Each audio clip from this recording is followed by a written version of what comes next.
Matthew chapter 5, the Sermon on the Mount. When he saw the crowds, he went up on the mountain, and after he sat down, his disciples came to him.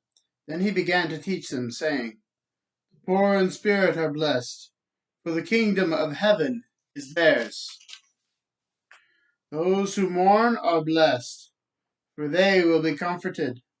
The gentle are blessed, for they will inherit the earth. Those who hunger and thirst for righteousness are blessed, for they will be filled. The merciful are blessed, for they will be shown mercy. The pure in heart are blessed, for they will see God.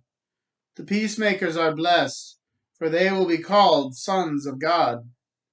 Those who are persecuted for righteousness are blessed, for the kingdom of heaven is theirs. You are blessed when they insult and persecute you falsely and say all manner of evil things against you because of me. Be glad and rejoice, for your reward is great in heaven. For that is how they persecuted the prophets who were before you. You are the salt of the earth. But if the salt should lose its taste, how can it be made salty? It's no longer good for anything but to be thrown out and trampled on by men. You are the light of the world. A city situated on a hill cannot be hidden. No one lights a lamp and puts it under a bowl, but rather on a lampstand, where it gives its light to all in the house. In the same way, let your light shine before men, so they may see your good deeds and give glory to your Father in heaven. Don't assume that I came to destroy the law or the prophets. I did not come to destroy, but to fulfill. For I assure you, until heaven and earth pass away, not the smallest letter or one stroke of a letter will pass from the law until all things are accomplished. Therefore, whoever breaks one of the least of these commands and teaches people to do so will be called least in the kingdom of heaven. But whoever practices and teaches these commands will be called great in the kingdom of heaven.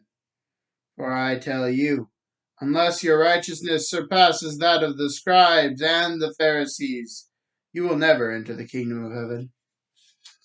You have heard that it was said to our ancestors, 'Do not murder,' and whoever murders will be subject to judgment.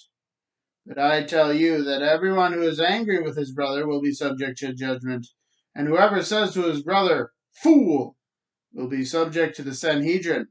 But whoever says, 'You moron,' will be subject to hellfire.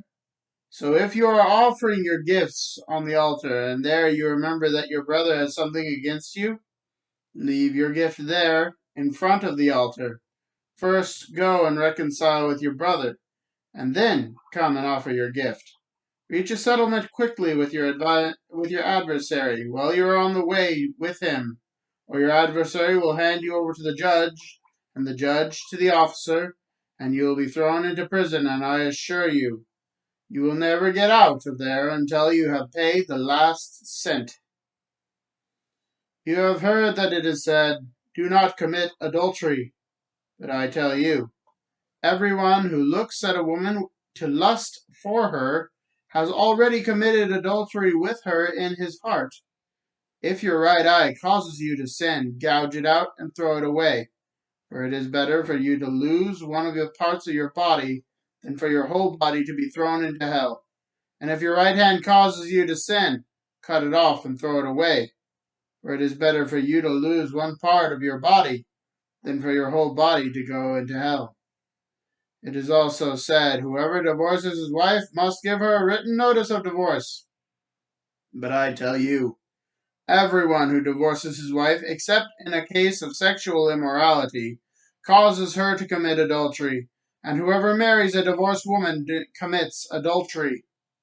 Again, you have heard that it is said to our ancestors, 'You must not break your oath, but you must keep your oaths to the Lord.'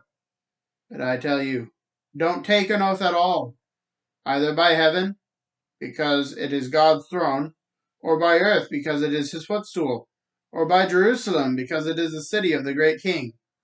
Neither should you swear by your head, because you cannot make a single hair white or black. But let your word yes be yes, and your no be no. Anything more than this is from the evil one. You have heard it said, an eye for an eye and a tooth for a tooth. But I tell you, don't resist an evildoer. On the contrary, if anyone slaps you on the right cheek, turn to him your other also. As for the one who wants to sue you and take away your shirt, let him take your coat as well. And if anyone forces you to go 1 mile, go with him 2. Give to the one who asks of you, and don't try to turn away from the one who wants to borrow from you. You have heard that it was said, love your neighbor and hate your enemy. But I tell you, love your enemies and pray for those who persecute you, so that you may be sons of your Father in heaven. For he causes his sun to rise on the evil and the good, and sends rain on the righteous and the unrighteous. For if you love those who love you, what reward will you have? Don't even the tax collectors do the same? And if you greet only your brothers, what are you doing out of the ordinary? Don't even the Gentiles do the same? Be perfect, therefore, as your heavenly Father is perfect.